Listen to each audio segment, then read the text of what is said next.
Alors bonjour à tous et bienvenue dans ce second cours donc, de RCP 105 dans lequel on va parler de cheminement dans un graphe. Alors désolé pour le retard de création de la vidéo. Alors aujourd'hui donc le plan ça va être en trois parties. Déjà on va parler des chaînes et des cycles pardon, dans un graphe simple.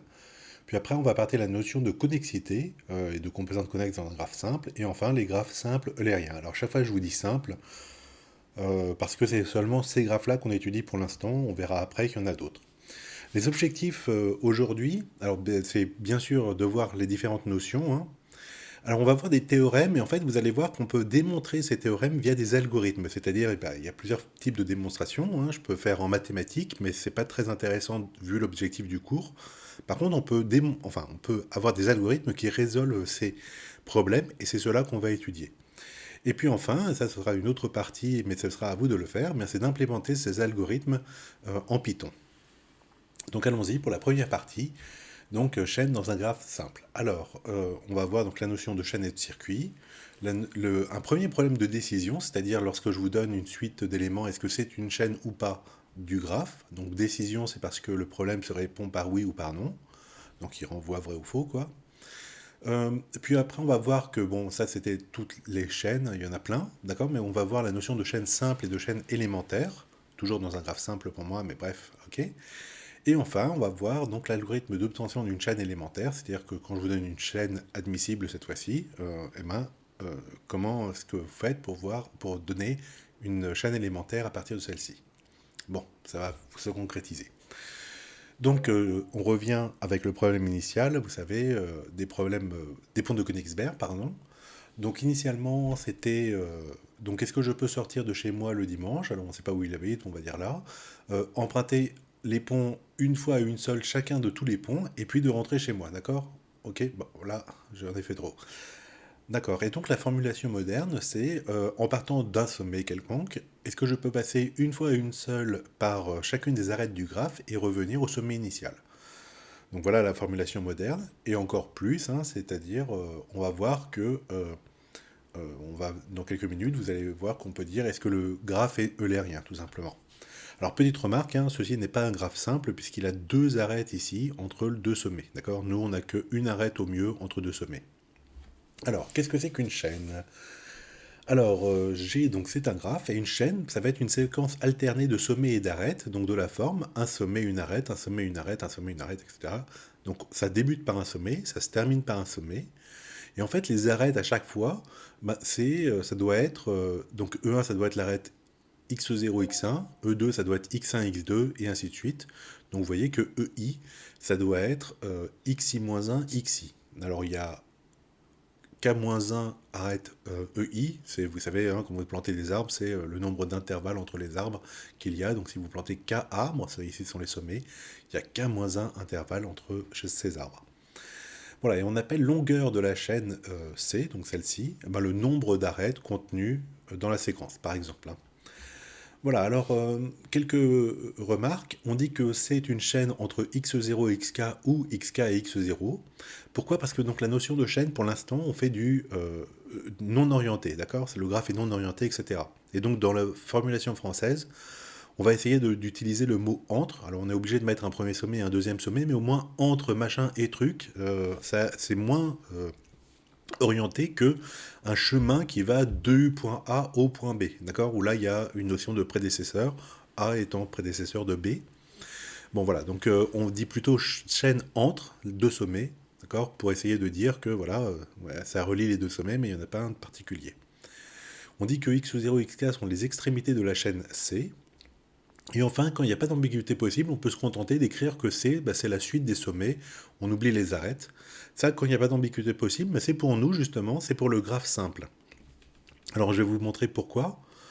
Si jamais je prends ce graphe-là, vous voyez que quand je vais par exemple de A en B, il faut que je distingue si j'y vais par le pont de droite ou par là le gauche plutôt, ou par le pont de droite. Ok? Donc c'est pour ça que dans ce genre de graphe, on doit préciser quelle arête est-ce que j'utilise entre deux sommets, parce qu'il se peut qu'il y ait plusieurs arêtes. Mais si jamais il n'y a qu'une arête, bah, je peux oublier les arêtes et puis dire qu'une chaîne, dans un graphe simple, une chaîne est une suite de sommets en fait. Telle que, quand même, quand je les prends deux à deux adjacents, ça soit une arête du graphe. Et bien justement, C'est mon premier problème de décision. Le problème de décision, donc, ça se répond par vrai ou faux. Et alors, je vais vous donner un graphe G, donc par exemple par sa matrice d'adjacence. Je vais vous donner une C, donc une suite de sommets. Alors c'est une suite de sommets, c'est pas un suite, mais bref. Et puis la question c'est, est-ce que C est une chaîne admissible du graphe? D'accord? Donc par exemple, je vous donne un graphe comme ceci, je vous donne une suite A, C, B, D, F, B, C, D de sommets, et je vous demande est-ce que c'est vraiment une chaîne de C ou pas. Alors comment est-ce que vous allez vérifier? Vous allez regarder, est-ce que donc les deux premiers AC, est-ce que c'est bien une arête du graphe? Oui. CB, est-ce que c'est bien une arête du graphe? Oui. BD, est-ce que c'est bien une arête du graphe? BD, bah non, non, il n'y en a pas. D'accord? Donc c'est non. Ok? Voilà, c'est le premier problème de décision, assez simple. Donc là, je l'ai expliqué, hein, à partir de la chaîne, je peux faire, je prends 2 à 2, donc les éléments AC, CB, etc. D'accord? Et puis je vérifie si chacun d'entre eux est un élément de E. E, hein, c'est mon ensemble grand E. Alors, attention, il y a grand E le sommet, mais il y a aussi grand E le fait que le graphe, il s'appelle vertex edges, d'accord? Vertices, c'est donc l'ensemble des sommets, et edges, c'est l'ensemble des arêtes. Donc, je vais te les dire, hein, l'ensemble des arêtes ici, bien sûr, est un élément de E, ensemble des arêtes, et pas le sommet E. Ok. Au niveau algorithmique, comment est-ce qu'on va faire? Mon niveau programmation, quoi. Alors, c'est un mixte entre du français et de l'anglais. Donc, ça, vous allez avoir l'habitude hein, en informatique. Donc ici, en général, je mets plutôt entrée et puis sortie. Mais bon, là, en anglais, c'est data et result. Alors, data, c'est-à-dire en entrée, qu'est-ce que j'ai? Donc, j'ai un graphe, VE, et puis j'ai C, une suite de sommets. Alors, on va dire que c'est vraiment X0 jusqu'à XN, ce sont vraiment des sommets de V, hein, d'accord? Ils appartiennent bien. Et le résultat, il va me retourner vrai si jamais C est vraiment une chaîne de G, et faux sinon. Alors, initialisation, il n'y a rien du tout.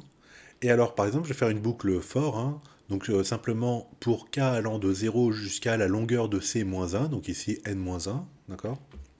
Je dois faire, alors, k au départ c'est 0, donc je vais regarder x0, x1 en regardant ici, d'accord? Et est-ce que x0, x1, est-ce que c'est une arête de E? Donc je regarde dans ma matrice d'adjacence ici, est-ce que c'est une arête ou pas? Si jamais oui, c'est une arête, je continue. Mais si jamais ce n'est pas une arête, alors je fais false, hein, d'accord? Si ce n'est pas une arête, si on a une qui foire, c'est fini. Donc je return false tout de suite. Et sinon, je continue, je continue. Et si j'ai continué jusqu'à la fin, je peux return true. Alors, plein de remarques là-dessus. Je vais essayer de pas trop en faire. Donc là, je l'ai fait avec une boucle for parce que je connais le nombre de, de sommets que j'ai ici. Mais en fait, j'aurais pu faire une boucle while, hein, ça aurait peut-être été plus intéressant, tant que je suis pas, tant que j'ai pas tout fait, enfin, tant que j'ai pas étudié tous les sommets, et puis tant que euh, les sommets, les premiers arêtes sont bien des arêtes du graphe, quoi. D'accord? Les premiers couples ici sont bien des arêtes du graphe. Bon, ici, là, c'est en fait le problème qu'il y a avec ça, c'est que c'est un programme qui marchera en Python, mais qui ne marchera pas forcément dans tous les autres langages. Pourquoi? Parce que vous voyez que ici, j'ai if return si jamais ça se produit, ça return false, d'accord? Et si ça se produit pas, ça continue et ça return true. Donc Python, il a ce truc que normalement, hein, si je me trompe pas, quand on return false, c'est fini, il break l'algorithme à ce niveau-là, d'accord? Il s'arrête, hein, et donc il sait qu'il doit retourner false, et puis c'est fini. Mais il y a d'autres langages de programmation où ça va pas se passer, c'est-à-dire que il va faire return false, et puis après vous allez peut-être... il va continuer la boucle, hein, il va faire return false, result false, et puis à la fin il va vous dire, bah non, finalement, return true, et hop, il vous renvoie true. Ou la suite false, true, d'accord? Bref. Donc ça, c'est un algorithme mais qui n'est pas très très bon parce que, en fait, il est trop proche de la machine, trop proche du langage de programmation que je veux utiliser par la suite. Donc il est peu universel, si vous voulez. Hein, si votre truc c'est de le programmer en C ou en Java ou je sais pas trop, je suis pas sûr que ça marche, je vous garantis rien. Mais vous pouvez tester. Alors ensuite, un peu de vocabulaire. Alors déjà une remarque, hein, c'est que quand je vous dis que c'est une chaîne, un sommet ou une arête peut apparaître plusieurs fois dans la chaîne. Il y a absolument, c'est pas interdit. Et donc on va avoir les notions de chaîne simple et de chaîne élémentaire. Alors une chaîne est simple si jamais elle ne passe pas deux fois par une même arête. Et puis elle est élémentaire si jamais elle ne passe pas deux fois par un même sommet. Alors forcément, si elle est élémentaire, elle est simple, d'accord? Si je passe pas deux fois par le même sommet, je peux pas avoir deux fois la même arête, puisque l'arête c'est par exemple UV, d'accord? Si UV apparaît deux fois, bah forcément et les sommets U et les sommets V apparaissent. Par contre, elle peut être simple sans être élémentaire, d'accord? Elle ne passe pas par par les mêmes arêtes, mais une fois elle passe par AB et une fois elle passe par AC, d'accord? Donc elle n'est pas élémentaire parce qu'elle passe deux fois par A, mais par contre elle est simple. Voilà. Donc le problème d'après, ça va être de trouver un algorithme qui va nous donner, à partir d'une chaîne quelconque, une chaîne élémentaire. Alors on peut passer déjà par chaîne simple, mais en fait l'algorithme est plus compliqué, quoi, moins simple, hein, c'est marrant. Euh, donc c'est plus compliqué, donc bon, comme c'est le début du cours, je préfère faire l'algo simple, l'algo qui nous donne directement la chaîne élémentaire. Enfin, depuis tout à l'heure, je vous parle peut-être de cycle. Eh ben, un cycle, donc, c'est une chaîne qui part d'un point et qui revient à ce même sommet. Donc, c'est-à-dire le sommet initial et le sommet terminal sont les mêmes. Et donc, c'est des cycles. Voilà, alors je ne le dis pas, mais bah, il y a la notion de cycle lérien, de cycle simple, de cycle élémentaire, etc. C'est-à-dire les mêmes notions que les chaînes, sauf que le sommet initial est égal au sommet final. Donc, pour élémentaire, là, pour le cycle élémentaire, effectivement, enfin, comme c'est un cycle, bon, vous pouvez mettre x0 une fois ou deux fois, c'est pas très grave. Alors, passons à la partie mathématique. Donc, on a des chaînes simples, des chaînes élémentaires, quid. Qu'est-ce que je peux faire avec tout ça? Alors, euh, mon premier théorème, il va me dire s'il existe une chaîne entre les sommets U et V d'un graphe, alors il existe une chaîne simple entre les sommets U et V. C'est-à-dire, je peux simplifier quelque part la chaîne. Si elle emprunte plusieurs fois des arêtes, alors je peux créer une chaîne qui n'emprunte qu'une seule fois les arêtes initiales, d'accord? Les arêtes de C. D'accord. Alors ça, je ne vais pas le démontrer mathématiquement, c'est un peu compliqué, mais on va le démontrer via un algorithme juste après. On a le deuxième théorème, pardon, qui nous dit que s'il existe une chaîne entre les sommets U et V d'un graphe, alors il existe une chaîne élémentaire entre U et V. Alors je vais vous donner une démonstration mathématique pour que vous voyez bien la différence qu'il y a entre les maths et l'informatique. Donc, démonstration mathématique, voici ce que je fais. Je considère l'ensemble des chaînes entre U et V, et puis je considère celle qui est de longueur minimale, alors cette chaîne est nécessairement élémentaire. Alors pourquoi? Donc déjà, bon, on va supposer qu'il existe des chaînes entre U et V. Euh, si cette chaîne n'était pas de longueur minimale, ça voudrait dire quoi? Pardon, si cette chaîne n'était pas élémentaire, pardon, ça voudrait dire que le sommet, par exemple U, se répète deux fois, d'accord? Donc j'ai ma chaîne U, d'autres trucs, encore U, et puis d'autres trucs, ok? Et en ce cas, je peux considérer la chaîne plus courte. Je prends ça jusqu'à U, et puis après je vire jusqu'au U ici, et je commence à reprendre par ici, d'accord? Donc ça me donne une chaîne qui va toujours du même point de départ et à l'arrivée. Ah oui, j'aurais pas dû prendre U, c'était là. Bon, et A, quoi. Donc ça me donne toujours une chaîne qui est entre A et A, sauf que elle est plus courte, puisque j'ai éliminé, là, ici, des arêtes au milieu. Voilà, et donc forcément, ça contredit la minimalité de ma chaîne. D'accord? Donc elle est élémentaire par raisonnement d'absurde, si on veut, ici. Enfin, oui, absurde, hein, parce que ça contredira la minimalité de la longueur. Bon. Donc vous voyez que la démonstration mathématique, ça se fait, ça repose sur raisonnement par l'absurde et sur la structure dans tous les, toute partie non vide de l'ensemble des entités naturelles n admet un plus petit élément.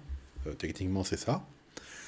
Maintenant, ça me dit absolument pas comment je fais pour trouver cette chaîne élémentaire, cette chaîne de longueur minimale, d'accord? Mathématiquement, je me dis, bon, ben voilà, je prends toutes les chaînes qui existent, d'accord? Les longueurs des chaînes, donc il en existe au moins une. Les longueurs des chaînes, ce sont tous des entiers naturels.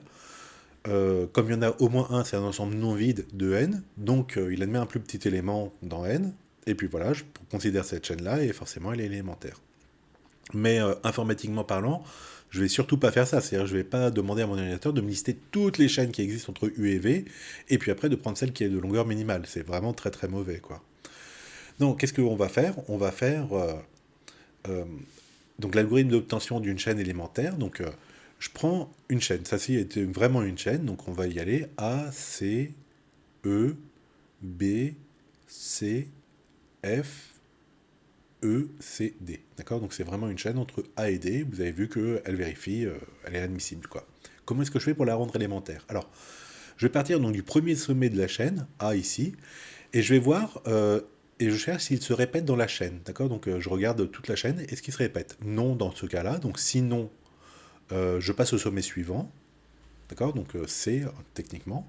Alors C, je regarde si il se répète, oui, il se répète ici, d'accord?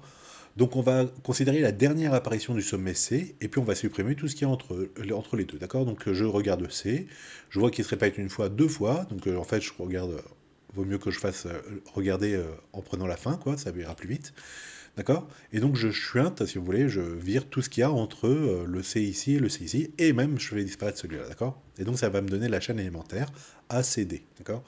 Donc de tout le trajet que j'ai fait, j'aurais simplement, je connaissais pas le quartier, hein, j'aurais simplement pu faire A, C, D, et je serais allé de A à D, d'accord? Et puis là j'ai fait papa parce que je connaissais pas.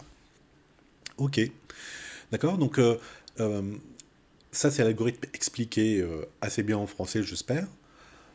La dernière apparition, hein, ça facilite juste la vie, c'est-à-dire qu'au lieu de rechercher donc A, C ici, ah je l'ai une fois, je le vire, et puis après je recommence sur le même C, le même sommet, et je regarde s'il existe une deuxième fois, ah oui ici, et je vire F, E, C, d'accord, qui me restait, ok, autant le prendre par le dernier, quoi, d'accord, donc autant faire le remonter la liste C en partant de la fin, quoi. Mais bon, alors, un algorithme un petit peu plus structuré. Donc, en entrée, le graphe G sous la forme, par exemple, d'une matrice d'adjacence, peu importe, hein, et puis une chaîne admissible C. Donc, elle est admissible, c'est-à-dire elle vérifie bien C est une chaîne de G. Et puis, je veux une chaîne élémentaire, donc C' issue de C. Alors, initialisation, donc je vais dire qu'aucun sommet n'est étudié. Alors, tant qu'il reste un sommet non étudié, donc au départ, aucun n'est étudié, faire, alors je considère le plus petit sommet non étudié, c'est-à-dire le plus petit dans C, hein, celui de tout à gauche, quoi. Si le sommet C se répète, alors je supprime tous les sommets entre deux apparitions de C, donc là j'utilise le truc, vous voyez, le sommet C se répète ici, d'accord? Il se répète ici, paf, donc la première itération, et donc je supprime tout ce qu'il y a entre les deux apparitions, je supprime EBC. D'accord? Et puis, bah, je dois recommencer, hein, d'accord? Je sors de la boucle et je dois recommencer avec le même sommet C. Sinon, considérer le sommet courant est étudié. D'accord? Donc le sommet que je considère là, il est étudié. Et puis, bah, je recommence. Si jamais il y a d'autres sommets non étudiés, je continue, etc. Ok? Et enfin, je dois retourner la chaîne C obtenue. Pourquoi? Parce que, en fait, je pars d'une chaîne C et puis petit à petit, je l'appauvris, si on veut. J'enlève des éléments, d'accord, supprimer tous les sommets dans C. Donc je supprime, et à la fin, j'obtiens la chaîne élémentaire que je retourne. Donc voilà pour cet algorithme qu'il va falloir pour vous implémenter. Euh, alors, plein de remarques. Là, c'est un algorithme donc, qui est beaucoup plus proche du français que le précédent, mais il y a peut-être des choses qui ne sont pas très utiles. Donc, par exemple, je vous ai dit, on suppose au départ qu'aucun sommet n'est étudié. Mais qu'est-ce que vous allez faire? Est-ce que vous allez faire une liste de sommets non étudiés et puis la remplir petit à petit par les sommets étudiés? Enfin, liste de sommets plutôt étudiés et puis de remplir petit à petit. Est-ce que vous allez faire des comparaisons machin? Ou est-ce que finalement, en partant de la gauche et en allant vers la droite, de toute façon, vous allez étudier petit à petit chacun des sommets et ça vous suffira, il n'y a pas besoin d'un truc complémentaire. Donc vous voyez qu'il y a encore des choses ici à faire au niveau programmation. De même, ici j'ai fait exprès, vous voyez, c'est sinon si oui. Bah ça, un ordinateur, il fait pas comme ça, hein, parce que le if, c'est la première condition, c'est quand elle réussit, et la deuxième, c'est quand elle est a échoué, d'accord? Donc comment est-ce que, si jamais je vous donne un truc comme ça, comment est-ce que vous allez l'implémenter, sachant que votre ordinateur, lui, il fait déjà le si oui, et puis après le si non, et que peut-être il faut peut-être que ça soit dans cet ordre-là. Je sais pas. Bon. Donc, vous voyez qu'il y a des choix à faire selon votre implémentation, selon votre programme, selon vos connaissances aussi, hein, euh, à faire une fois qu'on vous donne l'algorithme de cette forme-là pour implémenter. Eh ben, ces choix-là sont ces choix que vous allez devoir faire ensuite. Partie B. Bah, je vais faire une autre vidéo alors. Voilà, je vais m'arrêter là pour la partie A. Donc des vidéos pour la partie B et C, et ensuite d'autres vidéos pour la partie implémentation.